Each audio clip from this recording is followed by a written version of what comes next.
Bonsoir à tous et soyez bienvenus pour cette nouvelle review finale de cette saison 3 de The Mandalorian. Et comme vous l'avez vu dans le titre, c'est vrai que ça sent plus de la déception, même s'il y a tout de même un petit parfum de belle arnaque.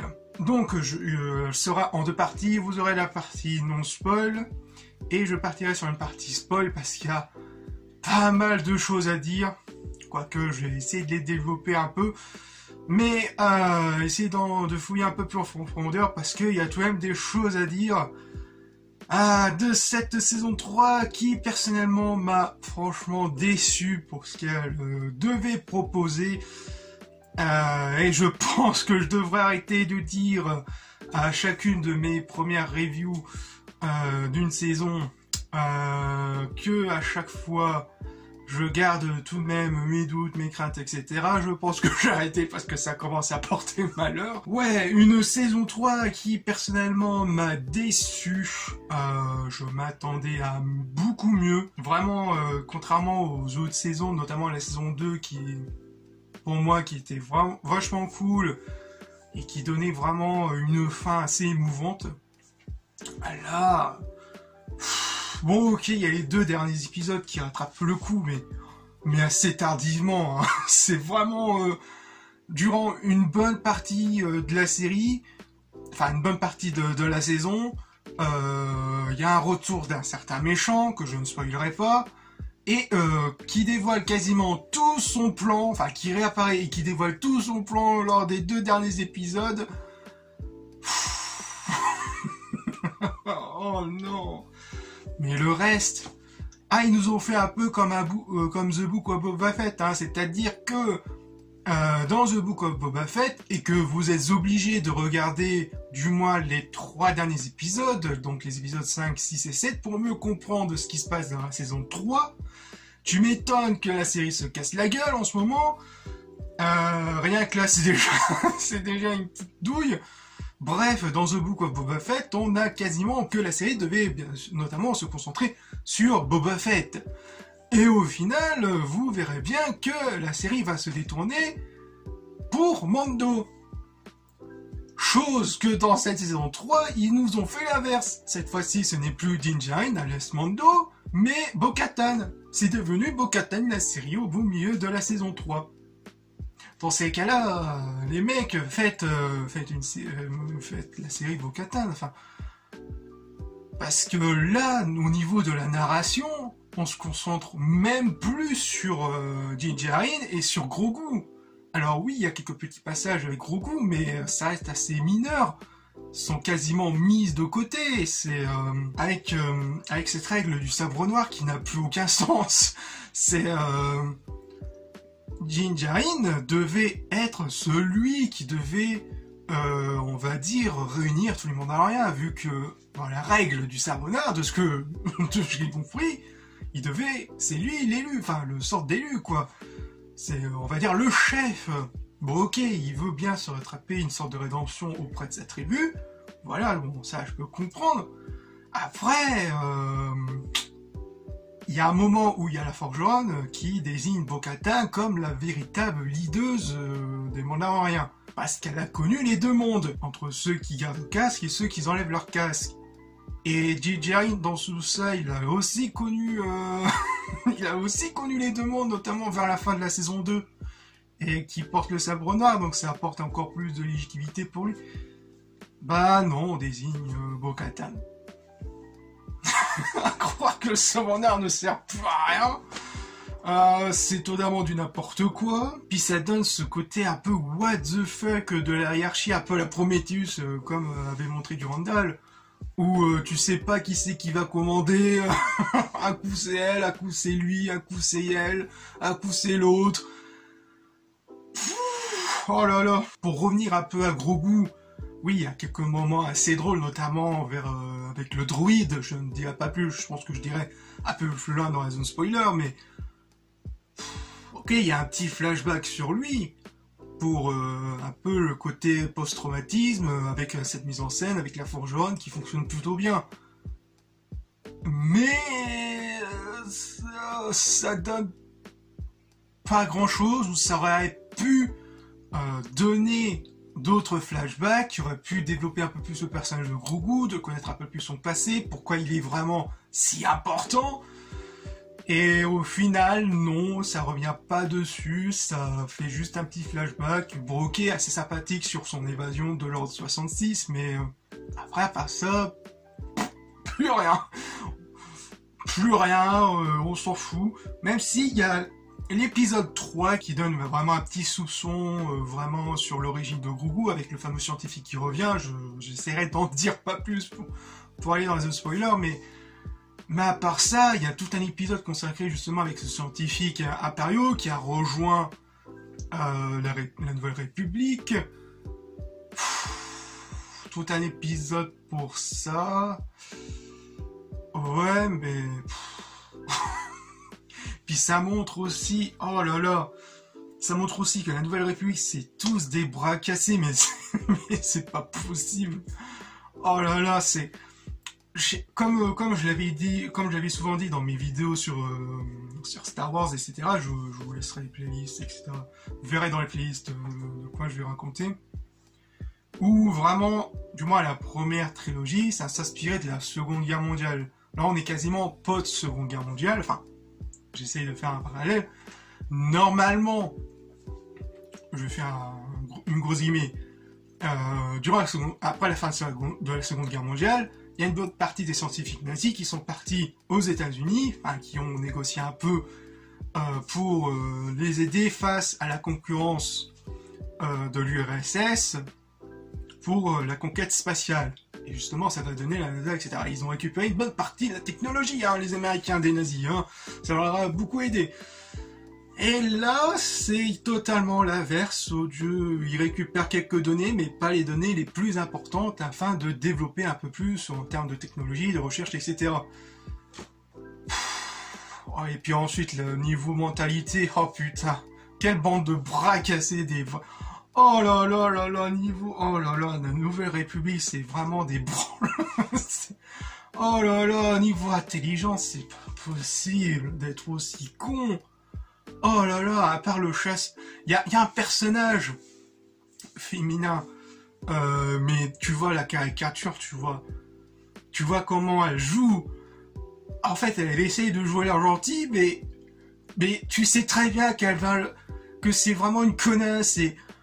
ça se voit à 10 km, même il y a un personnage, il y a un chasseur de la Nouvelle République qui débarque et qui voit direct l'arnaque. je pense bien qu'il y a un plan de quelques secondes qui a regardé la caméra qui fait mais ils sont tous cons. Oh bordel. Ouais, il y a aussi ce petit tease avec une créature mythologique des Mandaloriens.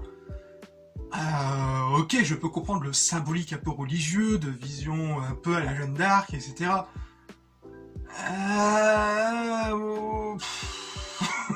C'est un peu décevant, d'un côté c'est un peu décevant que c'est pas montré vers la fin. Bref, je pense que je vais devoir partir dans la zone spoiler, je regarde 2-3 trucs. Ouais bon, je vais partir dans la zone spoiler, mais très rapidement concernant la réalisation, concernant les effets spéciaux. C'est assez propre, c'est assez bien fait, c'est beaucoup mieux que les autres effets spéciaux des autres séries. Mais ouais, franchement, ça envoie tout de même assez lourd. Je sais plus quel était le nom du réal qui revenait un peu avec ces petits plans GoPro qui fonctionnent plutôt bien, qui mènent assez bien l'action. Bon, ça, c'est Nicolas du futur. L'autre Nico a oublié tout simplement de dire concernant la musique que la musique est vraiment assez moyenne contrairement aux autres compositeurs, vu que c'est plus le même compositeur, ils ont changé de compositeur entre temps, et ça se ressent vraiment. Et ouais, il y a quelques sons, il y a quelques thèmes assez sympathiques comme celui de Bo-Katan ou les autres différentes musiques d'intro. En vrai, ça vole pas vraiment. Ouais, ça essaye, c'est un peu comme les autres BO de la postologie qui essaye de refaire du John Williams, mais qui galère un peu. Voilà, assez timide. Pas vraiment une très très bonne BO, hein, comparé aux autres compositions des deux dernières saisons. Voilà, je pense que c'était tout. Je verrai ça au montage s'il y a d'autres trucs à dire, mais je pense pas. Voilà, sur ce, à plus. C'était Nicolas du futur. Voilà, je pense que je vais rentrer dans la zone spoiler. Pour moi, je contenterai des 2 premières saisons. Hein. Pour moi, ça sert strictement à rien. C'est pour raconter pour rien. Bref, décevant, très décevant, notamment de la part de Dave Filoni et Jon Favreau qui avaient pourtant donné un truc assez original, assez cool. Voilà. Me comptez pas, j'ai pas très envie de connaître la suite, ni même les autres projets Disney.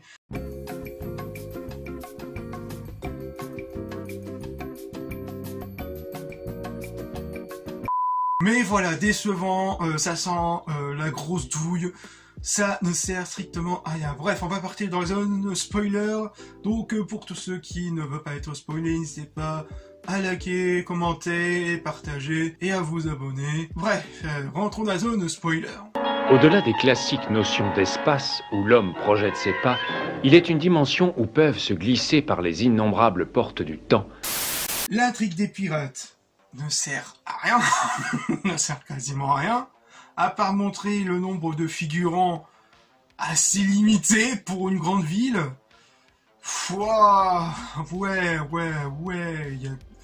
Au lieu d'avoir 1000, un peu plus de 1000 personnes, allez, 2000, 3000, enfin je sais pas, mais voir le nombre de figurants qu'il y a, tu sens tout de suite le budget du truc.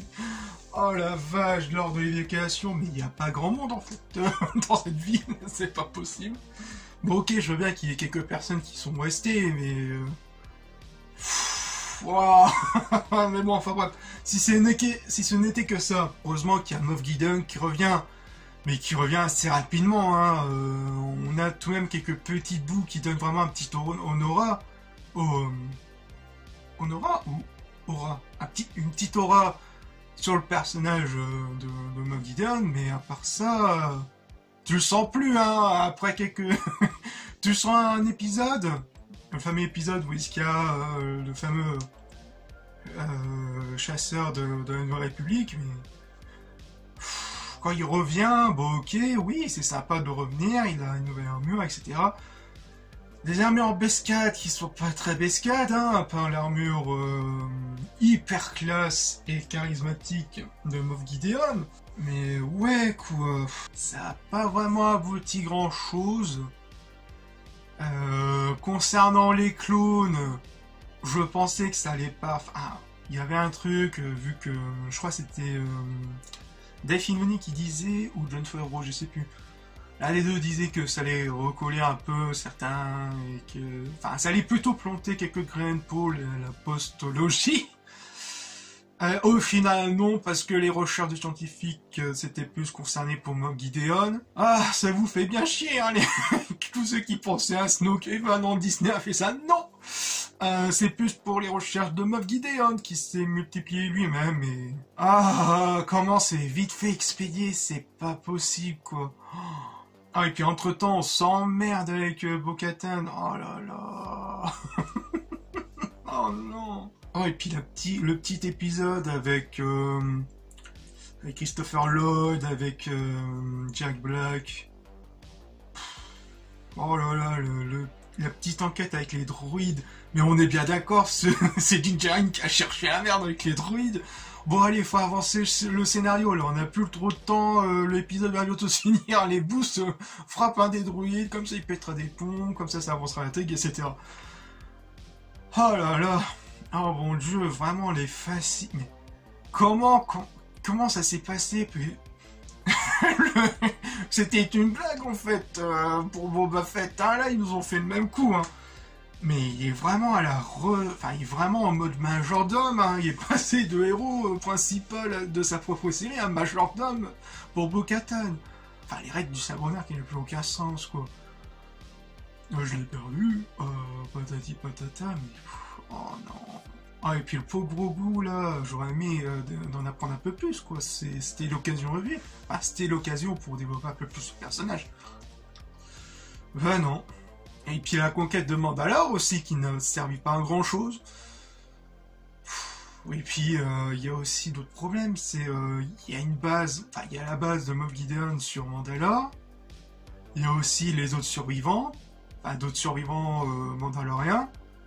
Pourquoi ils n'ont pas détecté, alors que, ok, dans l'atmosphère, dans l'entrée de la planète, il y a tout un truc niveau magnétique, etc., qui brouille les communications. Mais au sol, tu peux très bien, je sais pas pourquoi ils n'ont pas détecté avant, je sais pas, regarde, ça fonctionne pas, qui croit même plus, et puis il y a aussi la planète où est-ce qu'il y a eu les Mandariens qui étaient cachés avec les créatures, etc. Pourquoi il n'y a pas de détecteur tu peux faire discrètement, enfin je sais pas, il y a des détecteurs discrets, enfin... Bah non, on dirait qu'ils comprennent pas leur échec en fait. Alors qu'il y avait aussi l'épisode avec le gamin qui se fait enlever. Oh, c'est d'habitude, chaque jour, il y a un gamin qui se fait enlever par une créature. Mais bordel, qu'est-ce que vous parlez en fait? Vous n'avez pas des détecteurs, je sais pas, enfin... Oh là là, je sais pas si ils sont aussi cons que la Nouvelle République, quoi. Ah ouais, mais la Nouvelle République, il te fait grave regretter l'Empire. Oh là là, niveau intelligence, oh là là, que des têtes de cons. Oh putain, mais non, ça m'énerve déjà. Ouais, non, je pense que j'ai déjà tout dit, j'ai regardé mes notes. S'il y a vraiment des trucs qui reviennent dans ma tête, je pense que je répondrai dans les commentaires. Si vous avez des trucs à dire, je pense que je rajouterai, enfin je verrai bien, mais... Ouais, au final, très très déçu au niveau de l'écriture, narration, etc. C'est vraiment la grosse douille, ça sent vraiment... C'est décevant, c'est plus décevant que d'arnaque, enfin cette sensation d'arnaque, mais c'est vraiment décevant. De la part de Dave Filoni et Jon Favreau qui avaient donné tout de même un peu mieux, mais... Ouais, non, déception, je le dirais. Je pense que je vais arrêter là parce que je vais encore continuer pendant 10 ans. Mais voilà, donc j'espère que cette review vous aura plu, donc n'oubliez pas de liker, commenter et de partager cette review si elle vous a plu. Et on se retrouve pour de futures vidéos. Peace.